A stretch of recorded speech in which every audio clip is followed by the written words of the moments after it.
Hi, everyone. It is 1 o'clock, and if you know me, you know I like to get started on time.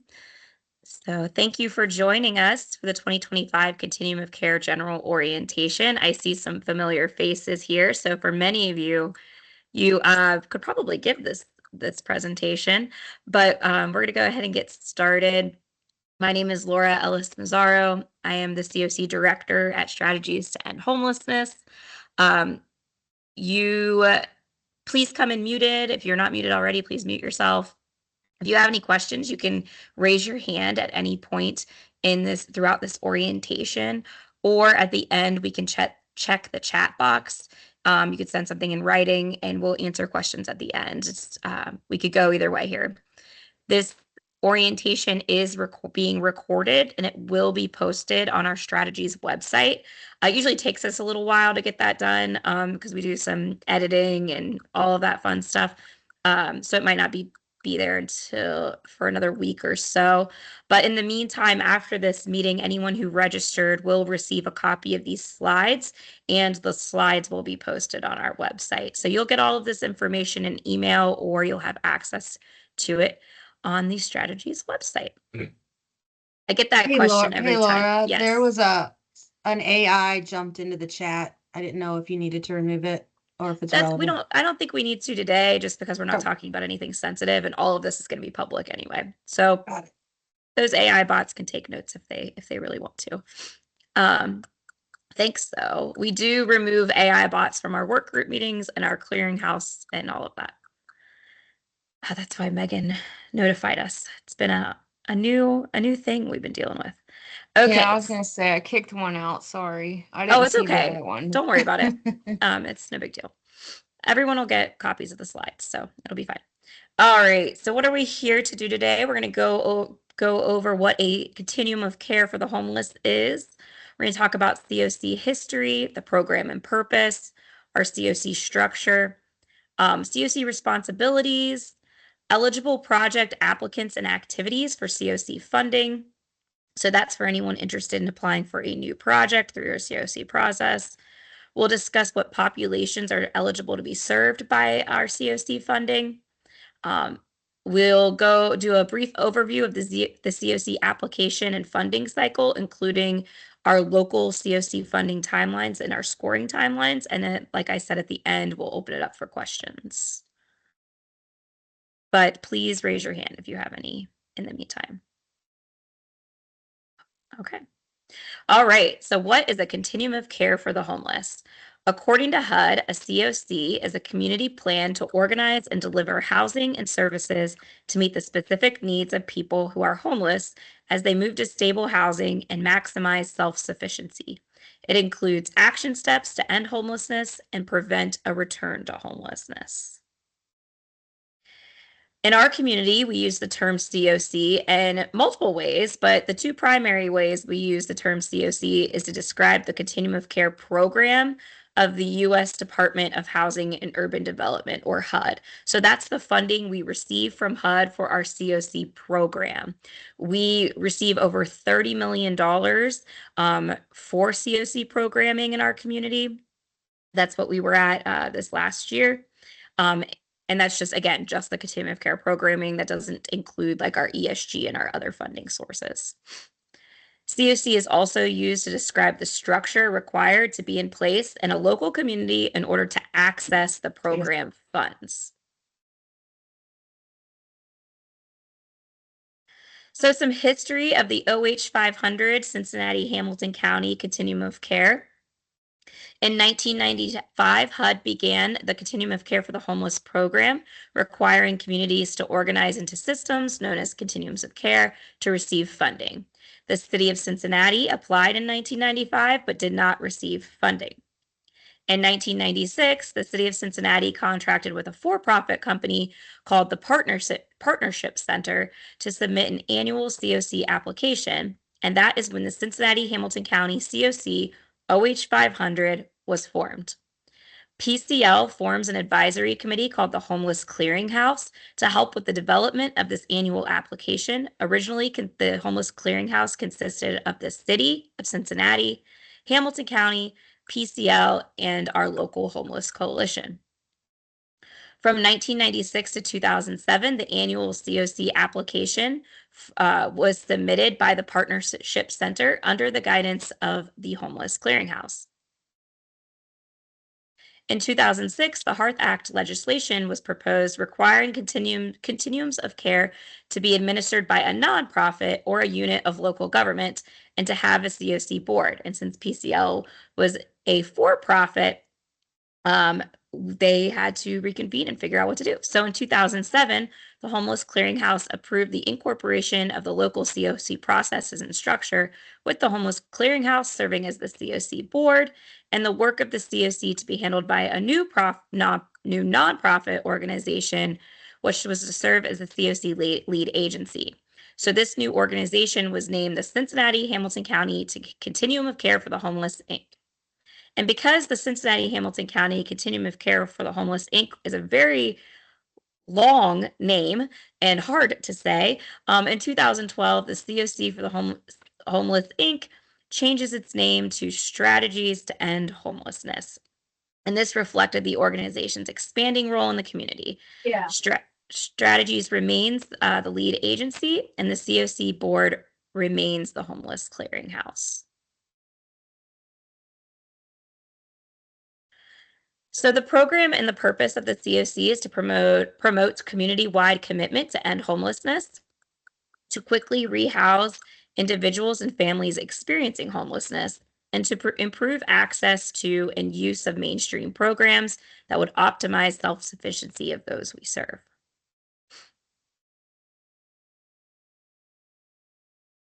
The CoC is the group responsible for carrying out the duties defined in the HUD Continuum of Care Program Interim Rule, and is composed of representatives of relevant organizations, like you all here today, within the geographic area. The CoC appoints a CoC board, HMIS lead agency, and a collaborative applicant to assist with the CoC's responsibilities. The CoC board, you'll hear us use this interchangeably in our community. We locally call it the Homeless Clearinghouse. The Homeless Clearinghouse is the CoC board. And the CoC board is the Homeless Clearinghouse, but it's a group appointed to act on behalf of the CoC and comprised of representatives of the relevant organizations and of projects serving homeless subpopulations. It includes at least one person with lived experience of homelessness. We're really proud to say that we have 3 designated seats on our CoC board for persons with lived experience of homelessness. HUD only requires 1 seat. The Homeless Clearinghouse develops and drives the CoC strategic plan and governance charter, and they vote on policies, funding, and other CoC areas of concern. If a CoC board member has a perceived conflict of interest, they are required to recuse themselves from any vote. Oh my goodness, it's so small on my screen. So hopefully I'll remember them. Okay, so this is the Homeless Clearinghouse. There are 27 seats. So there you'll see that there's no agency names because the members of the clearinghouse are not representing their agency. They're representing the seat that they hold and the constituents of that seat. So for example, we got Megan here. She came off mute earlier. She holds the veteran work group seat of the Homeless Clearinghouse, but she works for Talbert House. So when Megan is voting on the Homeless Clearinghouse, she's representing all homeless veteran services in Cincinnati or Hamilton County, not just Talbert House when she votes. So we often tell our Homeless Clearinghouse members to take your agency hat off when you come to this table. Oh gosh, so you'll see that we have Hamilton County is on our CoC board. They have a representative. 2 lived experience seats. I did say we have 3. I'll get to that next. We have a homeless advocate seat, healthcare for the homeless seat. The Housing Authority has a seat. Victim services provider, veteran services, the education liaison, runaway homeless youth. We have 9 CoC work groups. Each of them elect a chair and they each have a seat. We always say if you ever want to have a seat at the Homeless Clearinghouse table, the best place to start are in those CoC work groups. So we have the Homeless Outreach Group, we call it HOG, the Shelter Work Group, Supportive Housing, Homeless Prevention, Youth and Family Homelessness, Homeless Veterans, CORE, people with lived expertise work group. So that's where that third people with lived experience seat comes in, and our data and communications work group. We have executive director and we have executive director seats. We have 3. So we have the CoC funded executive director seats and a non-CoC funded executive director seat. The public library has a seat, Mental Health and Recovery Services Board, the UFA and HMIS lead has a seat, and finally the city of Cincinnati. So if you recall from a few slides earlier, there were originally just 4 seats on the clearinghouse, and now we're up to 27, and that number fluctuates. We have some new seats just in the past year. Specifically, we reached out to the Mental Health and Recovery Services Board and the public library because of all of the work that they do for those experiencing homelessness in our community. So we have those 9 work groups that are open, except for the people with lived expertise. You have to be a person with lived experience of homelessness. But we also have subcommittees of the clearinghouse. So the Homeless Clearinghouse has subcommittees which handle work that requires more time than the full group can provide. Our current official subcommittees are the steering team, monitoring, employment, appointments, and advocacy. So the steering team, monitoring, and appointments, you'll see an asterisk, and that denotes that they're a closed meeting. Therefore, they're not open to all members of the CoC. You either must be voted in to have a seat on those groups, or you must be a member of the clearinghouse. So the steering team are voted in through the clearinghouse membership, voting members. Monitoring can be community members, but there is a vote that is required. And appointments is just clearinghouse members as well, and they only meet a few times a year. If you're ever interested in or want more information on any of our subcommittees or any of our work groups, you can contact myself or Kira Reitzman, who's also on the call. If Kira could put our emails in the chat, and we can provide you with more information on these groups. Okay, so now we'll talk about the responsibilities of the continuum of care. First, it's to designate and operate our homeless management information system, which is HMIS. So in Cincinnati and Hamilton County, we utilize Clarity by BitFocus as our homeless management information system. Some partner agencies use other data systems and transfer data electronically into HMIS, but all HUD-funded agencies are required to have data in the CoC's HMIS. We do have Kim Manning. I saw that she was on the call earlier. She is our director of HMIS, and her team is a great resource for any and all questions for HMIS. We have HMIS support at endhomelessness.org. It's how you can contact them. The CoC is also required to designate an HMIS lead agency. So currently, we use Clarity by BitFocus as our system, but then our lead agency is Strategies to End Homelessness. So the HMIS lead agency is appointed by the CoC board to oversee the day-to-day operations of the CoC's HMIS and is designated to operate and administer HMIS on the CoC's behalf. So that's what Kim Manning's team does.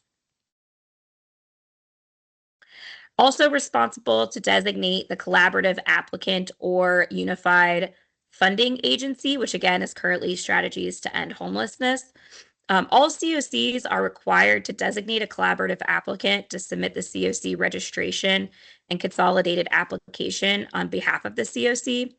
A collaborative applicant can apply to become a UFA. However, it is very rare that it's very rare and difficult to be a UFA. Less than 1% of CoCs are a UFA.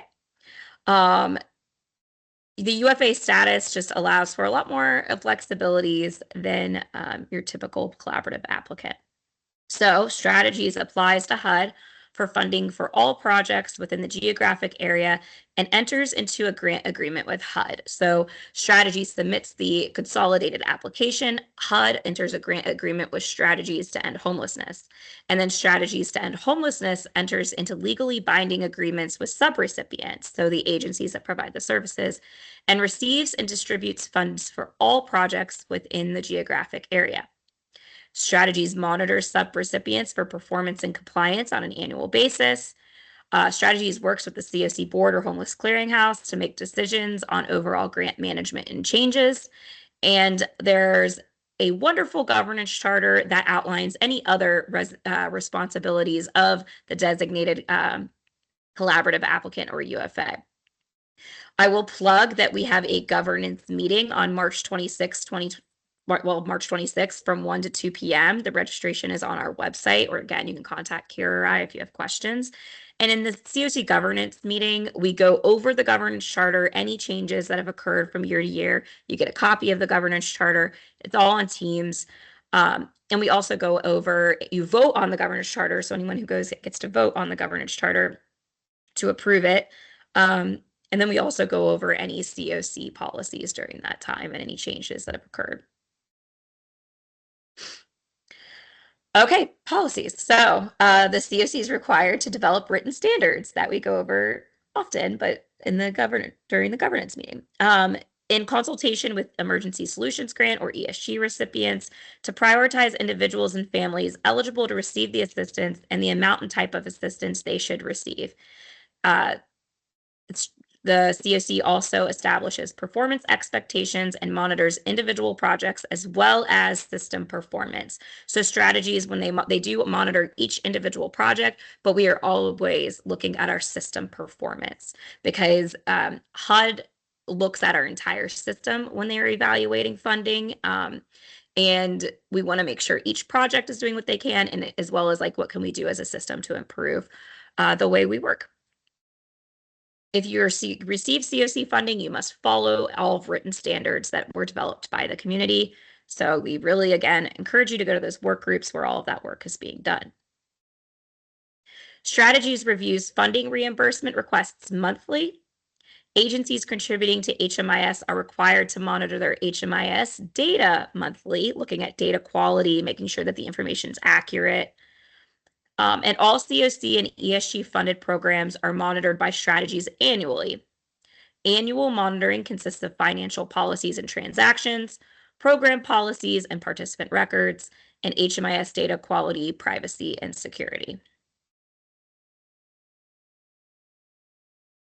The CoC also has CoC planning. So in planning, we develop a housing and services system, which we'll go over very soon.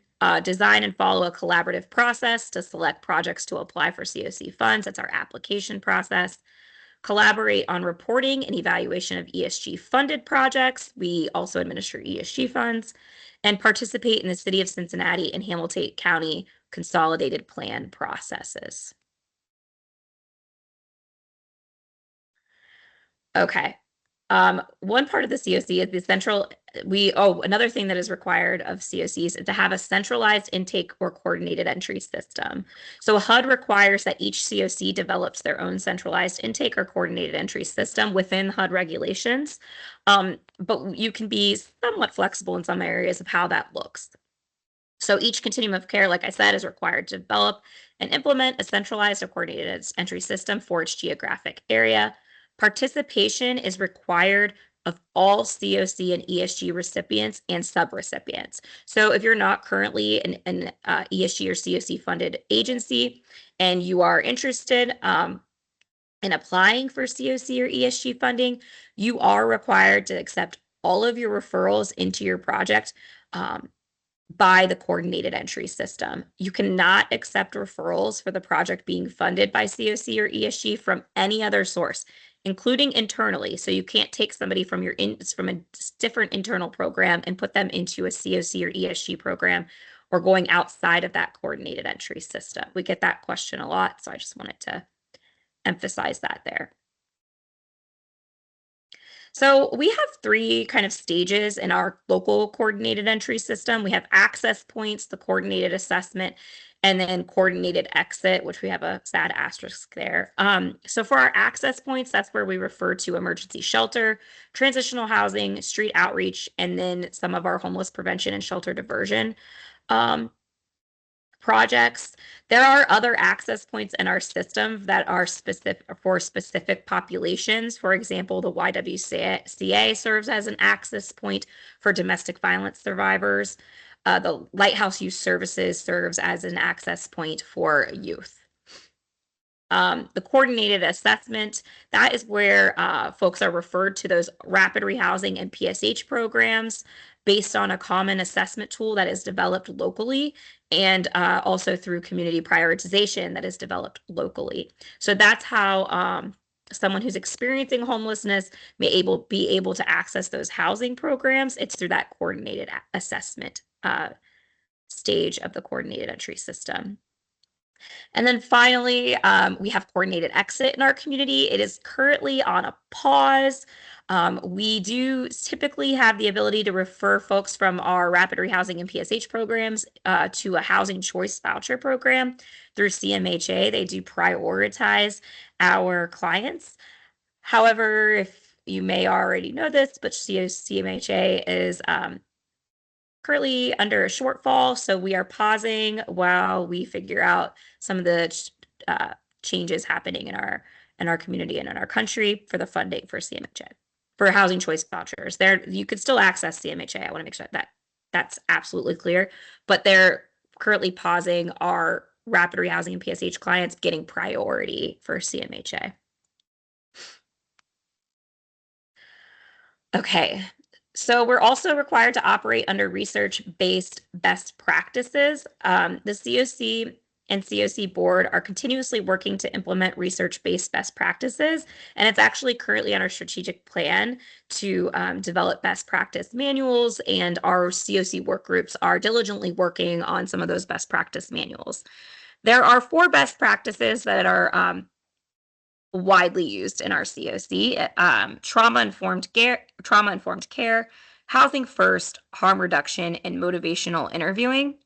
So trauma-informed care is a strength-based framework that is responsive to the impact of trauma, emphasizing physical, psychological, and emotional safety for both service providers and survivors, and creates opportunities for survivors to build a sense of control and empowerment.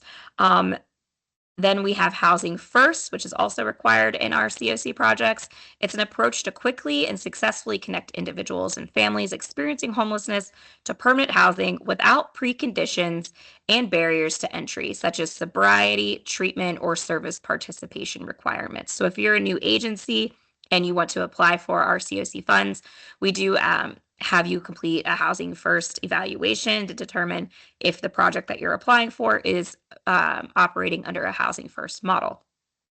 We also operate under harm reduction, which is a set of practical strategies and ideas aimed at reducing negative consequences associated with drug use and other behaviors. It's not specific to drug use. And then finally, motivational interviewing is a goal-oriented, client-centered counseling style for eliciting behavior change by helping clients to explore and resolve ambivalence.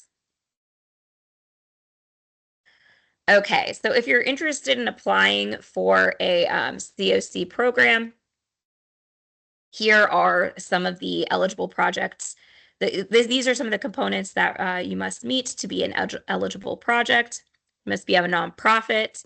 You must be designated by the CoC to apply for funds. So the CoC designates strategies to apply on behalf of the entire CoC, but the clearinghouse also approves who goes into our application through the community prioritization event and voting process. New applicants can only apply for current CoC eligible components, which include permanent supportive housing, rapid rehousing, joint transitional housing, rapid rehousing. That's it. So transitional housing only, supportive services only, and homeless prevention are currently not eligible for new applications. Other considerations when applying for funds, we want to make sure that agencies have an accounting system, that they can produce budgets and financial statements, that they have a financial audit conducted, and that they can meet the match funding requirements, which is that for each you must match 25% of your funding received. And if you ever have any questions on that, we can go. I don't think we're going to go into detail today on match funding, but we do have a lot of trainings on our YouTube, and we could talk through that if anybody wants to have an individual conversation. So what is PSH, permanent supportive housing? PSH is permanent housing in which housing assistance, which is long-term leasing or rental assistance, and supportive services are provided to assist households experiencing homelessness with at least one member, adult or child, with a disability in achieving housing stability. So someone has to have a disability in the household. Households experiencing chronic homelessness are prioritized for PSH, and we'll go over the definition of chronic a little bit later. There are two types of PSH in our community. There's site-based PSH, where participants live in units in a building that the housing program owns or master leases. Support services are located on site. Some buildings include additional services like healthcare, education, job training, youth and child programming, and food security support. Then we have scattered site PSH, where participants obtain and pay for private market housing, not necessarily owned or master leased by the housing program. And supportive services are not offered on site, but they are offered through home visits. So we talked about PSH now. Rapid rehousing is permanent housing that provides short term, which is up to 3 months, or medium term, which is 4 to 24 months, tenant-based rental assistance and supportive services to households experiencing homelessness. HUD does not require an individual to have a disability to qualify for rapid rehousing. Rapid rehousing progressive engagement is a rapid rehousing best practice. It's an approach to assist households experiencing homelessness as rapidly as possible, despite barriers, with minimal financial and support services.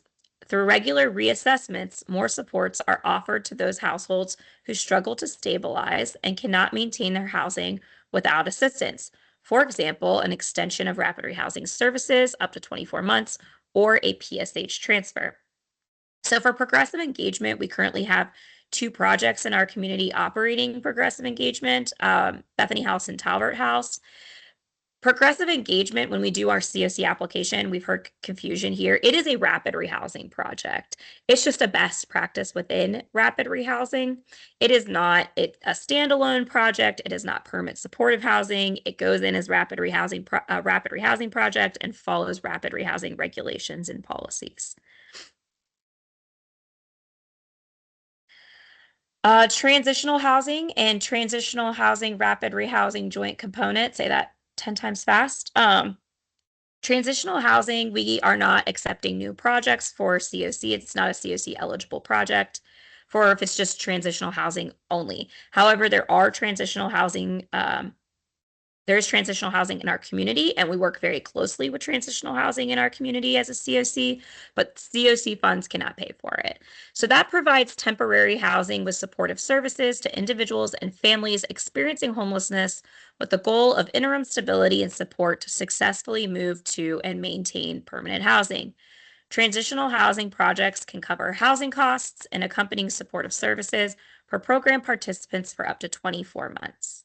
What is allowable with CoC funding is this joint component. It's a new type of project. It's been around since 2017. I guess it's still new. It's been almost 10 years. That combines the activities of a transitional project with those of a rapid rehousing project. So these projects provide a safe place for people to stay, which is that transitional housing piece, with financial assistance and wraparound supportive services determined by program participants to help them move to permanent housing as quickly as possible. So that's that rapid rehousing piece. We have Lighthouse operates joint component, their KEYS program, and then the YWCA has been very successful with their THRH joint component.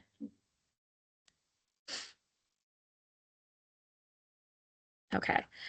Supportive services only. So we do still have some supportive services only projects in our community. They are eligible to be renewed, but they're not eligible for new CoC funding. So we cannot fund a supportive services only project with our CoC funding that is new to our community.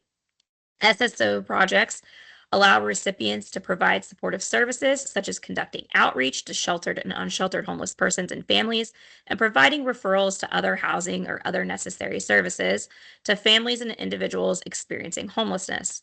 The recipient may only assist program participants for whom the recipient or subrecipient of the funds is not providing housing or housing assistance. There was some confusion about that.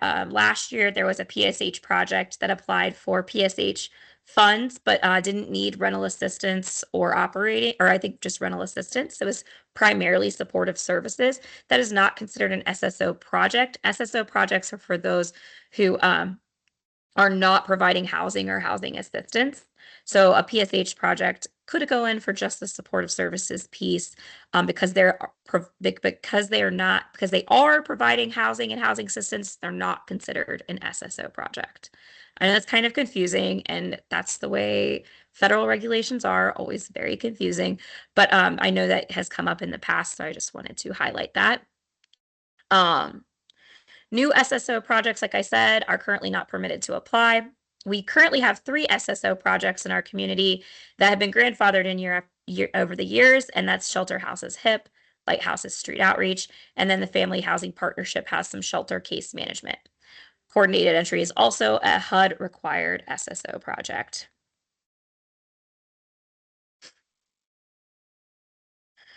Okay, homeless prevention and shelter diversion. So homeless prevention provides short-term or medium-term rental assistance and housing relocation and stabilization services for those who are at imminent risk of homelessness. That differs from shelter diversion. I often hear these two terms get mixed up, but shelter diversion keeps households from becoming literally homeless. So it's targeted to those who have already lost their housing and are doubled up or running out of places to stay. Shelter diversion also includes those who have presented at shelter, but through assessment, it is determined that they may have alternative housing options. Shelter diversion programs may provide short-term or medium-term financial assistance and supportive services as funding allows. Unfortunately, homeless prevention and shelter diversion are not eligible for CoC funding again, it's only PSH, rapid rehousing, and that joint THRRH. However, there's other funding in our community that does support prevention and shelter diversion. Not a lot of funding, but it exists. Okay, so when applying for a CoC program, on this slide, you can see the eligible costs. The top 3, acquisition, rehabilitation, and new construction, are eligible costs when applying for a new CoC project. However, they're not renewable. So if you have delays which happens often, there's often delays in construction or rehabilitation, you cannot renew that funding the following year. You would have to find other sources. And if you didn't spend it, it's recaptured. It goes back to HUD. Other eligible costs are leasing, rental assistance, supportive services, operating costs, homeless management information system, and administration. HUD does put a 10% administration cap on your program budget. So it's not your total funding award, but your funding for your program expenses. 10% cap on that. Okay, so who can be served by CoC funded programs? Also an area of confusion often that we hear. So HUD published the final rule revising the definition of homelessness on December 5th, 2011. The definition is applicable to projects funded under the Emergency Solutions Grant and new and renewal projects funded by Continuum of Care funds. I know in our community there are various definitions of homelessness, but for today, we're going to go over the definition for CoC and ESG funding. So the McKinney-Vento federal categories of homelessness, these are the 4 categories. 1 is literally homeless, 2, imminent risk, 3, homeless under other federal statutes, and 4 is fleeing or attempting to flee domestic violence. So what's category 1 literally homeless? And to be literally homeless, an individual or family must lack a fixed, regular, and adequate nighttime residence. An individual or family it's also an individual or family with a primary nighttime residence that is a public or private place not designed for or ordinarily used as a regular sleeping accommodation for human beings. It's also an individual or family living in a supervised, publicly or privately operated shelter designated to provide temporary living arrangements. Category 2, at imminent risk of homelessness, this is still considered homeless by the definition, is individuals and families who will imminently lose their primary nighttime residence within 14 days and have no subsequent residence identified and lack the resources or support networks needed to obtain other permanent housing. We are attempting, with its technical assist HUD TA, to pilot a rapid rehousing progressive engagement project that will also serve Category 2 homeless. We have not done this before. They are eligible. However, they haven't traditionally prioritized in our community because we want to prioritize those living in shelter or living in unsheltered locations. So there is one project that's going to be piloting that. It is a rapid rehousing project. It is not a shelter diversion or homeless prevention project. So it goes in as a rapid rehousing because folks are eligible under this definition. Category 3, homeless under other federal statutes. Who at the list? How much time do we have? Okay, I'll go over it. Unaccompanied youth under 25 or families with children and youth who do not otherwise qualify as homeless, but who meet homeless definition under other federal statutes and have not had a lease, ownership interest, or occupancy agreement in permanent housing at any time during the last 60 days and have experienced 2 or more moves during the last 60 days and can be expected to continue in such status for an extended period of time because of chronic disabilities or chronic physical health or mental health conditions or substance addiction or histories of domestic violence or childhood abuse, including neglect or presence of a child or youth with a disability, or 2 or more barriers to employment. We rarely see this. This is very complicated and it's just not something we see often. I'm sure it happens. I think I've seen it once in my 15-year career, but yeah, it doesn't. Yeah, we mostly focus on 1 and 4 is what we see the most. 1 and 4, literally, and fleeing domestic violence. So individuals and families who are fleeing or are attempting to flee domestic violence, dating violence, sexual assault, stalking, or other dangerous or life-threatening conditions related to violence, including human trafficking, who have not identified subsequent residents and lack the resources and support networks needed to obtain other permanent housing. So all of that is the definition of homelessness, and then HUD also defines what chronic homelessness is. Remember, we prioritize chronic homeless for our PSH programs and rapid rehousing. They're always our top priority. So a chronically homeless person meets all those one of those 4 categories, not all, one of those 4 categories, but also must have a disability and has experienced a documented disability, and has experienced homelessness continuously for at least 12 months or on 4 separate occasions in the last 3 years. The combined occasions must total 12 months, and the occasions must be separated by a break or at least 7 nights. Stays in institutions of fewer than 90 days do not constitute a break. All right, so now we know about how to access the programming, what's eligible in the programming for CoC programs, who's eligible for CoC programs. So I'm sure we'll get to now the CoC and project applications. This is where we talk more about funding. All right. As the collaborative applicant in UFA, Strategies submits both the CoC application and all project applications to HUD. So we submit the one CoC application where we talk about, oh, it's on the slide. I don't know why I'm talking as if it's not there. The CoC application encompasses everything in the CoC does and produces year-round. It's written by Strategies and reviewed by the Homeless Clearinghouse. It's posted annually for public comment prior to submission, and is scored nationally by HUD in Washington. So HUD is scoring our entire CoC application when they're assessing funding. But then there's also this other component of the application. So the CoC application is really talking about like our system, like what we do all year, our work groups, our board, how our system performance measures, our Hick and Pitts, all of the assessments or all the reports we do all year round. And then the project application is specific to the projects in the CoC application. So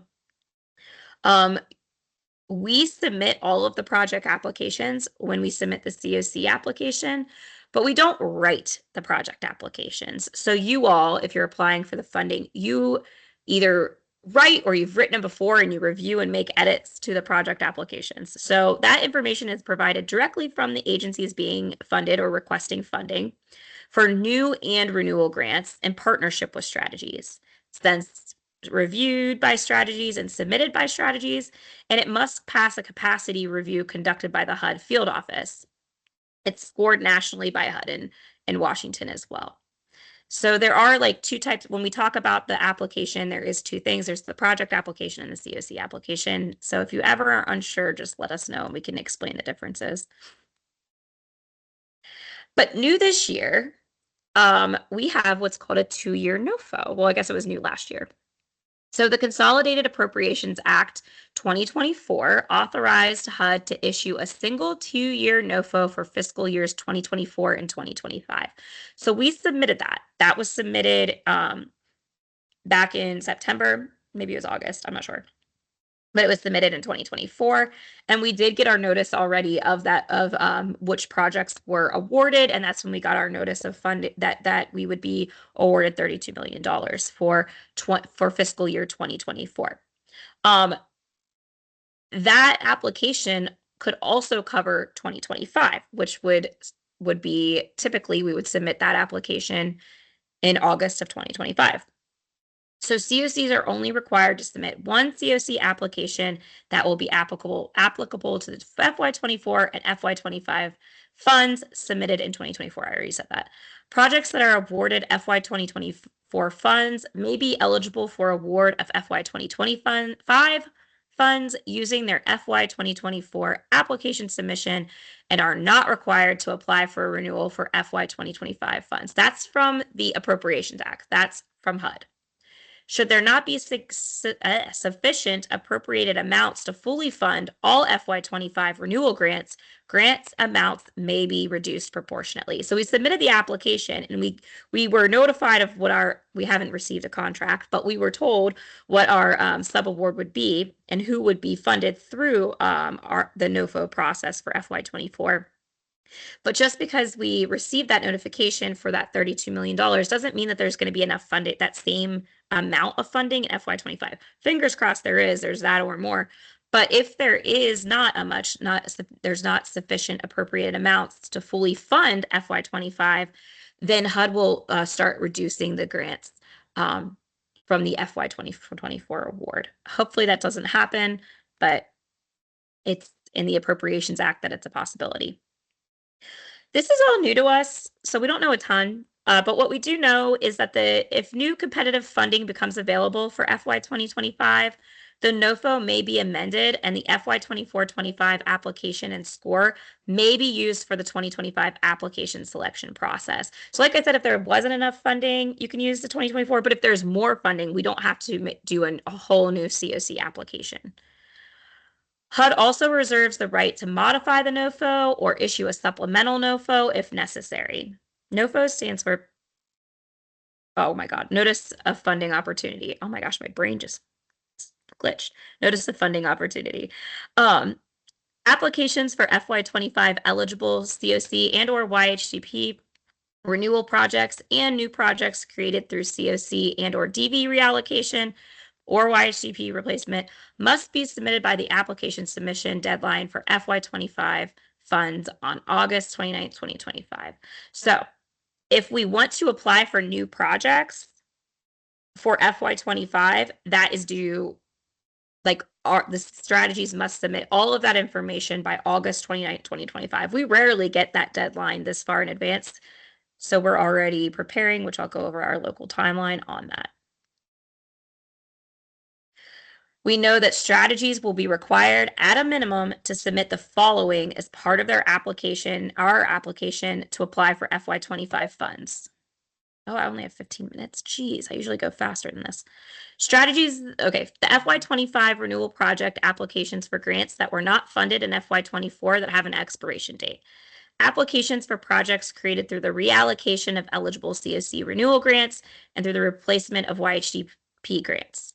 Also, we must submit the FY25 project listing that includes all projects approved by the CoC to apply for FY 2025 funding and signed consolidated plans. So essentially, say that we have no new applications. All we would need to submit is our project list and our consolidated plans, which you guys don't have to worry about that. That's more of an internal thing. So we would only have to submit 2 things.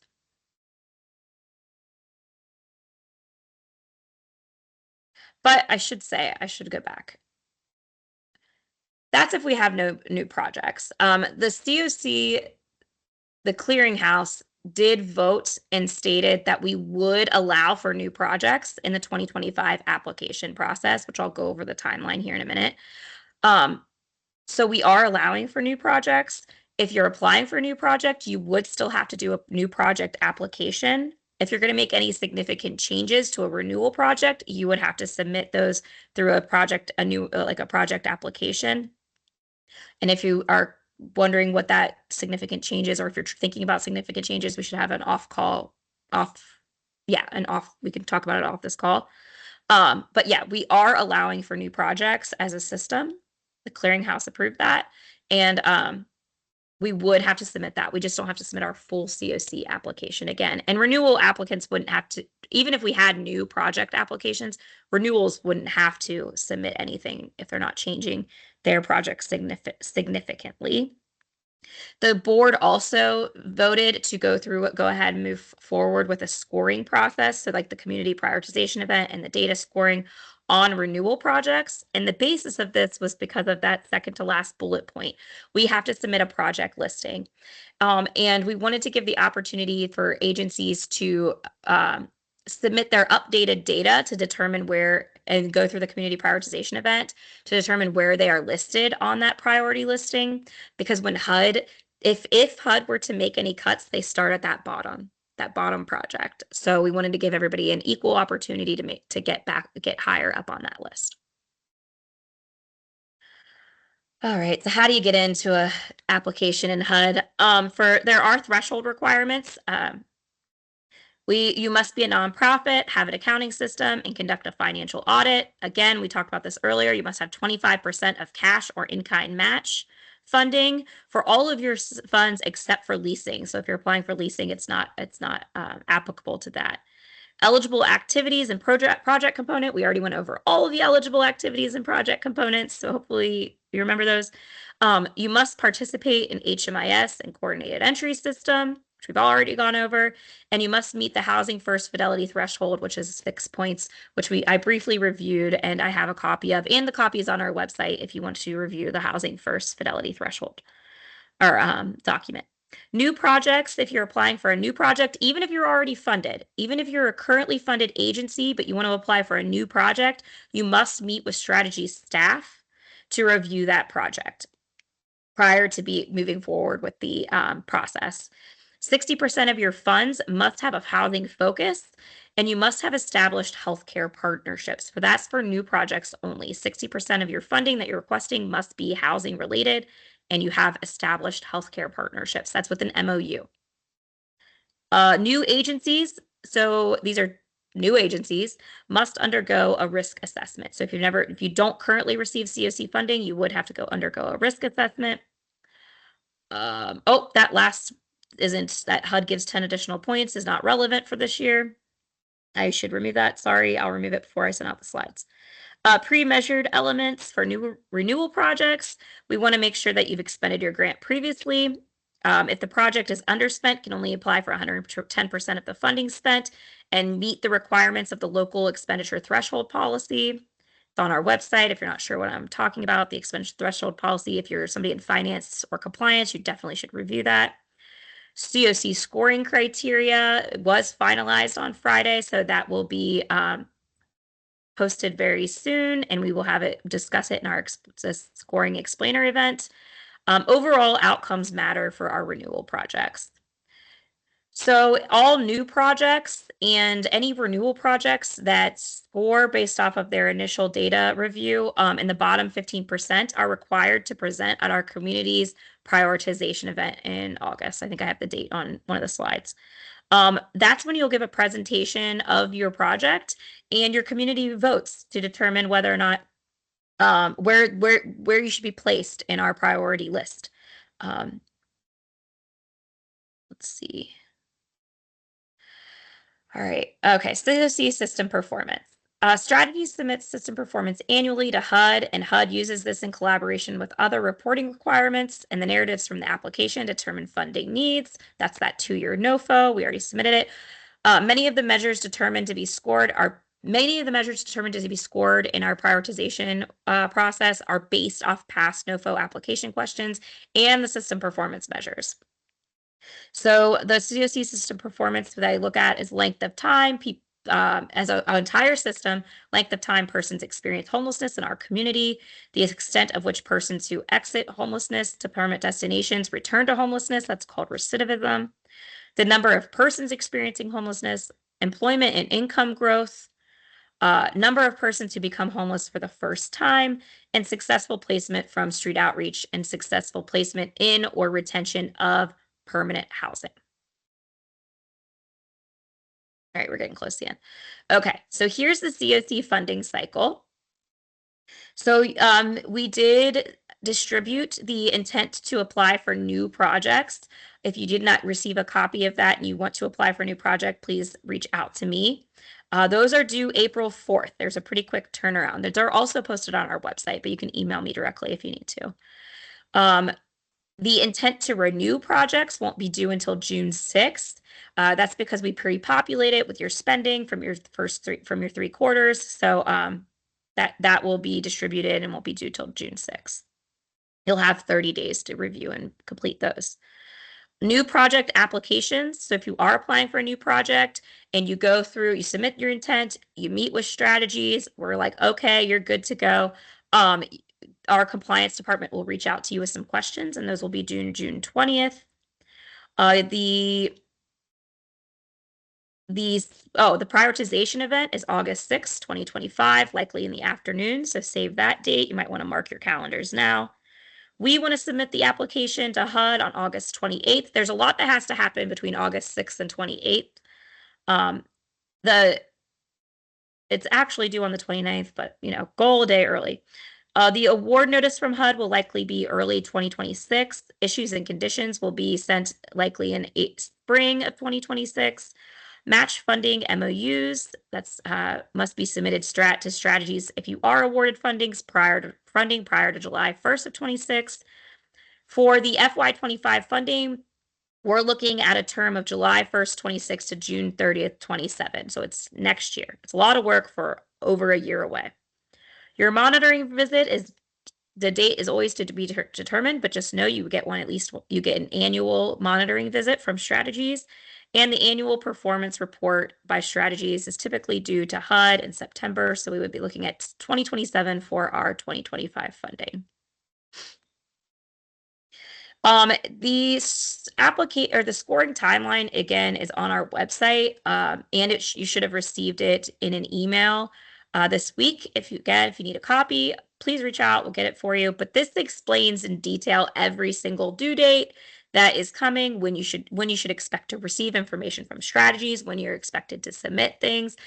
I would look at this now. June is if you're applying for funding and you're the responsible party to apply for funding at your organization, June and July is a really hectic month. The end of June, early July, mid-July.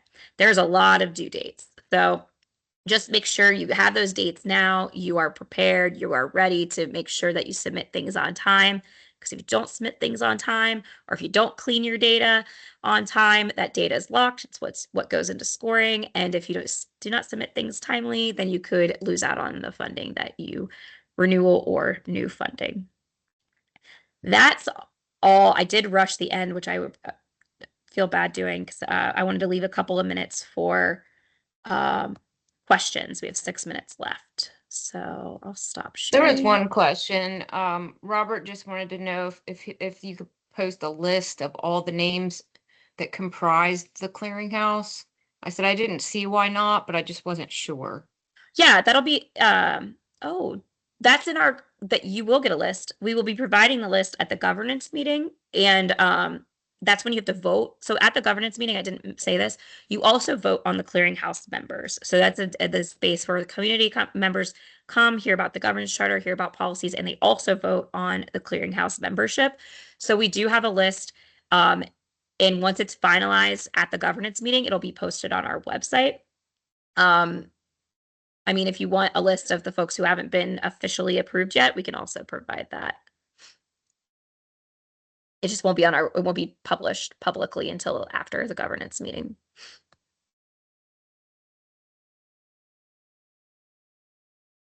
I know I usually schedule this for an hour and a half, but the last couple of years I went a lot faster than this year, and I'm not sure why. So are there any other kind of questions, or I know I rushed through the timeline in the 2-year NOFO, which was a big change this year. Any questions about that?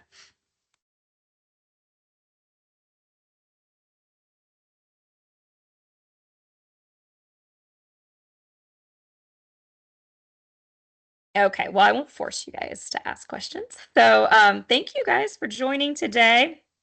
I hope you learned something. We will, like I said, post the recording on our YouTube channel, which will also be posted on our website very soon. Kira's going to work on that. I know it takes a little bit of time.